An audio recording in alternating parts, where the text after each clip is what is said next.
Welcome to the Confident Content Creators Podcast, where we'll talk about how to live unapologetically and show up as your most authentic self online. Hey, it's Lindsay, confident content coach, boy mom, and corporate 9-to-5er. I'm an extroverted introvert who loves to talk about all things social media and how to create confident content that converts your followers into your ideal client. On this podcast, we're going to get clarity around your content strategy and hear real life stories from boss babes just like you who are showing up confidently online. I know how hectic and busy entrepreneurial life can be, so let's dive right in. All right. Hi, everyone. Today I have a very special guest on here. This one is a fun one because I put out an application in a Facebook group and I had a lot of people apply to be guests on the podcast. And so carefully going through looking for the most unique, authentic business owners out there, I came across CJ. CJ is a side hustle queen. She is a coach who teaches you how to turn your side hustle into a full-time business. We're going to learn a little bit about her. So CJ, tell us a little bit about who you are, where you're coming from, and why you decided to become a side hustle coach. I am Kristen, aka CJ. My story goes back to having my own transition story. So being in the 9-to-5 setting, knowing that I didn't want to be there, feeling stuck, I always say I spent maybe about 5 years too long in the 9-to-5 setting because I just didn't feel like I had the tools or resources, the support. I ended up manifested my layoff. I got laid off. Oh no. And it was the best thing ever. I mean, like it's panic attack when it happens. Yes. Okay. For sure. I had put it out. I would said it would be great if I was laid off because I knew I'd get a severance package and you know what I'd be in the right. So it would set me up and I could go back to school. I could do this. And fast forward a few months and they were making the announcement. I'm like, oh, God, it actually happened. You're like, oh. So law of attraction, I am totally here for it. And then when I always knew I wanted to be a coach, it was one of the things I enjoyed most about my role in my 9-to-5. It brought me so much joy just working. I was in a managerial position, but I was the thing that I enjoyed the most. And I always knew that I wanted to start my own coaching business. So when I got the announcement that the ink wasn't nearly as dry on the paperwork, and I was back in school. I got my certification as a coach. And I always knew that I wanted to support women identified professionals through that transition of going from employed entrepreneur, from having a boss to being a boss. And then because I know, like just from firsthand experience, everybody's experience, of course, is very, very different.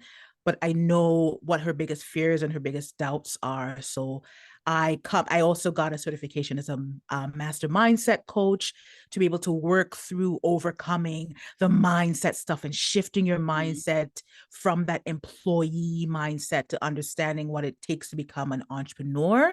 And it made sense to support women who have a side hustle or want to start a side hustle, want to do their own thing, and want to go on that journey, as scary as it is, no matter how long it takes. I want to be a part of their journey to just help them and remind them that you can absolutely do this, but it's going to take some work, but we'll get there. Let's get started.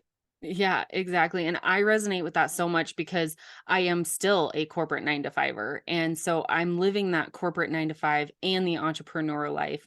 And I get people asking me all the time, they're like, how do you do it all? And I just want to tell them, like, it's hard. I know you want this, like, some answer that's like, oh, you can do all the things, you can do anything you set your mind to. And I really just want to tell them, like, it's hard. It's really hard sometimes. So I love that you're helping bridge that gap. And today we're going to kind of talk about the interconnectedness of the personal development and the professional growth. So before we get into that too much, what is like, I like to start out with just one piece of advice that if you want them to take away anything from the conversation that we're about to have, what do you want them to pay attention to? The one thing to pay attention to is we're taught a lot of things, or we're conditioned to believe certain things or certain stories about ourselves.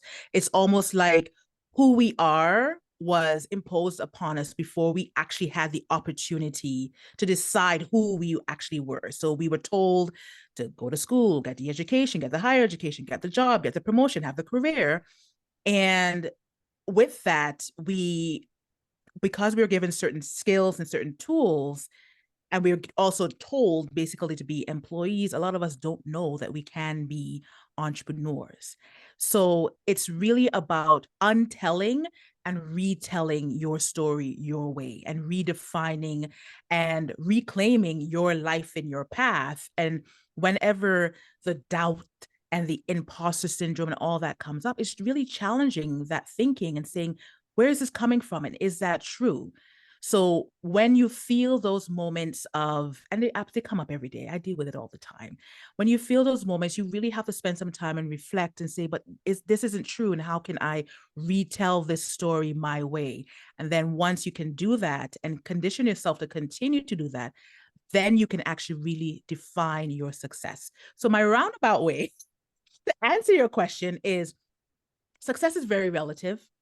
Success looks different for each and every single one of us. So understanding what success means to you and being able to define your success, you will feel successful no matter how much of course, we want to make the 6, 7, 8 figures. We're all striving for that.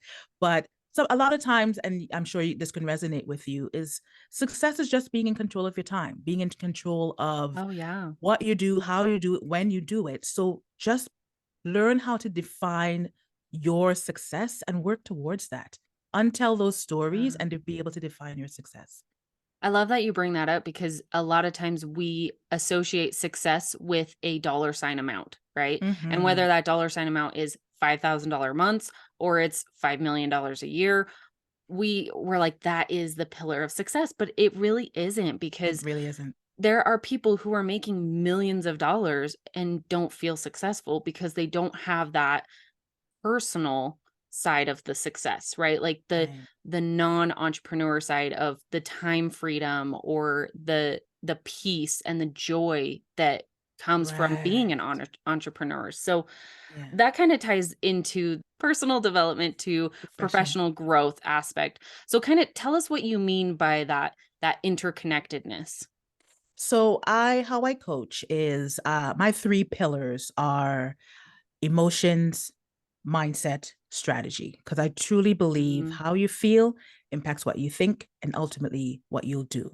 So if you're Yeah. not feeling it, right? If you're dealing with other areas, because I always take everything through like 12 areas of your life. I've broken your life down into 12 different areas. And if Mhm. something is off in the family or the self-care area, and business is always the very last one, it Mhm. throws everything off. If you're not feeling it, if you're feeling doubtful, if you're feeling scared, if you're feeling unsupported, are you truly showing up how you want to show up in your business? And as much as we want to say, as business owners, as entrepreneurs, as solopreneurs, that we're focused, and I'm gonna, this business has to grow and I have to generate consistent income, and I'm gonna put these blinders on. It's gonna be all about planning and goals and strategy. And of course, I love all of that.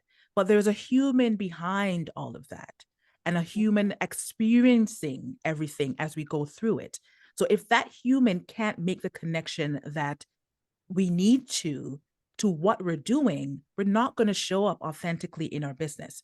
Or even when we start to get the results that we thought, because we set these goals and we had our blinders on, if we're not aligned with our values, if it's not important to us, then we're not going to feel connected to those results. And as our, that's why it's important for us to be able to define our success, because again, it is a very relative thing. We're human before anything else. So Yeah. the personal part is completely tied into the professional piece, as much as we try not to tie Oh, the two and keep them absolutely. separate. Yeah, and when we have those blinders on and we're showing up, we're marketing and we're selling something that we're not in alignment with, that's when we fall into the trap of feeling salesy, right? Like everyone is like, I don't want to feel salesy. I'm not a salesperson. And it's like, well, if you're in alignment with what you have to offer, it doesn't feel salesy. It So feels yeah, good because you're trying to help somebody and you're being authentic and true to who you are. So I love yeah, that for you brought sure. that up. For sure. And it's and also with that not salesy piece is remembering that you're offering value Mhm. in what you do. And you are by offering value, you're improving someone's life. You have identified what their problem is, you know what solution you can provide, you have that solution, you can provide that solution. And once you can communicate that value and they see the value, then it will be an easy sale. If you don't convey that you believe in the value, that also is very palpable, and then you definitely won't make the sale. So if you go into that Mhm. saying, "Oh well, I'm not really salesy, but I have this thing," I Yeah. mean, it might not necessarily be how you say it in the moment, but that's Yeah. how it translates too. Yeah, and it's so important too when it comes to being in alignment with your offer. When you start to tell people about your offer, and this happened to me a lot, and it still sometimes does because as new entrepreneurs, like bridging that gap of going to just sharing with your friends and, sharing something that you like to trying to sell them something, there's always that like fear that is, oh my gosh, there's a dollar amount attached to this, and I remember the Mhm. first time I started charging for coaching, I offered it was, like, weekly, hour-long calls, and I was charging $100 a month, like, $99, Per and month? I per month for 4 one-hour calls, and I Wow. remember the first person I told that to, I was like, okay, so, and like, she was like, "What's the price? What's the price?" And I was like, it's it's $99." And she was like, "Okay. Alright, cool. Here's my money." And I was like, "Oh my gosh, what? She just paid me $100?" And that was, like, the biggest deal to me because I that was a lot of money. And now, like, as I am more advanced and I'm growing in my business and my coaching and my prices have increased significantly then I hope since then. so. Yes, I was like, now I look back and I'm like, if somebody ever offers to coach me and they tell me that their prices are like way too low versus the value that they're offering or providing, I'm gonna tell them because I'm like that I felt so scared to tell her that number, and when I told her, she looked at me like I was stupid, and I was like, "It's $99." And I thought she was gonna come back at me and be like, "$99? That's so much money." And really to her, she was like, "That's way too cheap. It's Like, you nothing. need Yeah. to you need to increase your prices." And so but that we get scared when we have to start charging people is the point that I'm trying to make here. So Mhm. when somebody is brand new to being an entrepreneur and they're working 9 to 5, they're still in that employee mindset and they're trying to switch over to that entrepreneur mindset and knowing their worth and their value, that's a very hard sticky conversation to have when it comes to like what do I charge? When it Yeah. comes to the mindset piece of that, what advice would you give that brand new entrepreneur? The one thing is because we're dealing with imposter syndrome, we always talk about imposter syndrome. Mhm. The one thing, and I hear this a lot, and it's in, oh no, so many other people are already doing this, and why should I? And how dare I charge this? And how do I stand out? It's remembering your competitive advantage. What Mhm. is your secret sauce? It doesn't matter how many people are doing what you're doing. There's not you. So what Yeah. is it about you that, and as cliche as it sounds, Right. it's true. It's very, Yeah. very true. If I was to be concerned, and I always say to my clients, if I was to be concerned with how many business coaches there are, I'd be curled up in a corner Yeah. in a fetal position crying, right? But they're not me. And I know that I offer something unique to me and I Mhm. can relate to my clients in a way that they feel aligned with what I do and how I do it. So it's always going back to like why you started, what this means to Mhm. you, and going through the 6 W's, the who, what, when, why, how, of like why you want to run this business, but also Mhm. remembering that it's gonna suck. Yeah. It's hard. Change is the only constant, and we are hardwired to Yeah. resist change. We are Mm. actually wired to resist it. So any, and of course, being in a 9 to 5, you get comfortable, the Mhm. stability and the predictability and all of that. Yeah. You start thinking about changing, of course you're going to get scared. Of course you're not going to want to do it. Your brain's telling you, Mayday, Mayday, Mayday, abort, abort. when it's so, and in that you have to start to challenge yourself to say, what will happen on the other side of this? If I was to follow through on this change, the fear is Mm. always temporary. It is Yeah. always, always temporary. But instead of saying to yourself, well, what's the worst thing that can happen? What's the worst thing that can happen if I do this? Right? Ask yourself, what is the best thing that will happen when I do this? When I look fear in the eye and I take just the one step past that fear, and you realize that you survived it, and Mhm. you live to tell the tale, and you can take another step. You Oh, can make, yeah. yeah. Yeah, and I love too when you do accomplish a fear, no matter how big or small, there's always gonna be another one after that. So take time, take a moment to celebrate that you made that milestone, Yes. no matter how big or small, and write them down. Like, keep having a running list because that Yes. list is going to grow and grow and grow. And you're going to be like, oh, yeah, I can do this. Like, there's always going to be another fear. There's always going to be something next that you're going to have to tackle. And so I sometimes struggle with that because I'm like, no one like, I'm never gonna be able to do this, I'm not as good as somebody else, but I have to remember that I'm not competing against other people, I'm competing against myself. I I love love that that. advice, Yeah. and stepping into your unique brilliance and what makes you, you. I mean, that's kind of all that's what I preach in my social media coaching and on this podcast is living unapologetically and showing up as your most authentic self. So I just wanna know, what is your unique brilliance? And we already know, like, you're a side hustle coach, which is totally niche down when it comes to business coaches, right? Like, when I saw that, I was like, "Oh, that is different." But when it comes to being a business coach, and what is your unique brilliance and what makes you different? You know what makes me different? Other than like, aside from showing up unapologetically Mhm. and being authentic, is I like to say that I have this knack for, and I think it's also because my love language is words of affirmation. Oh, I always, always, always, always have the right thing to say. I always know in whatever situation what I need, what needs to be said, what that person needs to hear to in order to feel seen, heard, and understood. wow. So you going back to you talking about some people saying that they're not very salesy. I would like to say that too, but I'm huge on building relationships.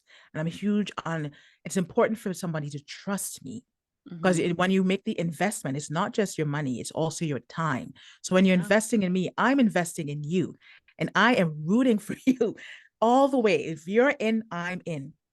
But I think what I like to say sets me apart is I always go back to what people have already said to me. And they always say, CJ, I just love your energy.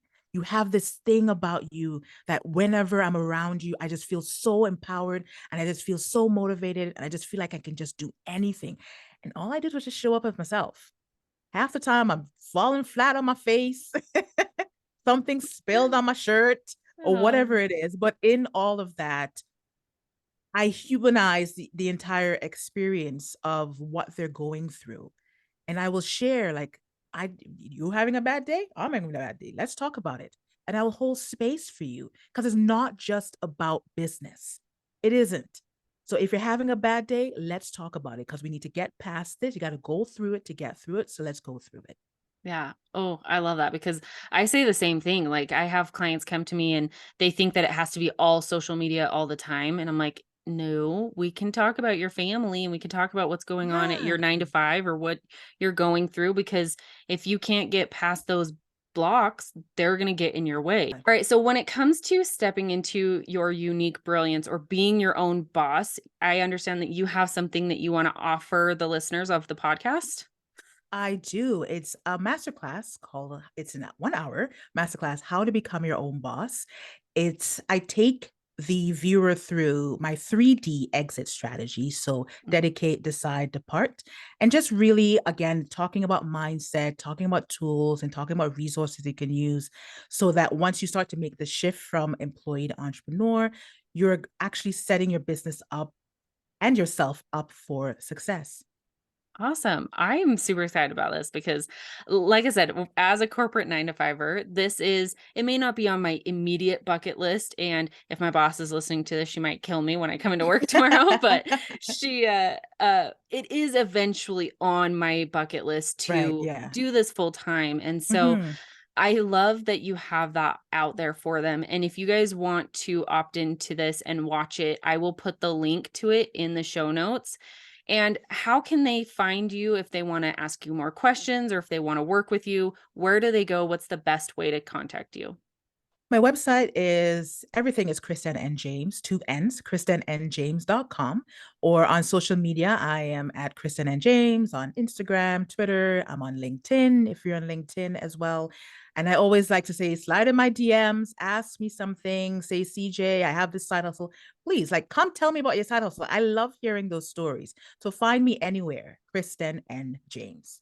Love that. And we're going to put all of her links in the show notes too. So if you want to just go, you can click on the link. It'll take you right where you need to be. Thank you so much for being on this. I love, like you were saying earlier, I love your energy and I love Aw, how authentic you are. It's been such an honor to talk to you today. So thank you so much for coming on the podcast. thank you for having me. I had a lot of fun. Hey, thanks for hanging out with us today. If this episode boosted your confidence or helped you find clarity in any way, then will you do me a huge favor and leave a review wherever you're listening? You can also share this episode on your social media and tag at Confident Content Creators. Also, don't forget to turn on those notifications so you never miss an episode. Thanks again, and we'll see you next time.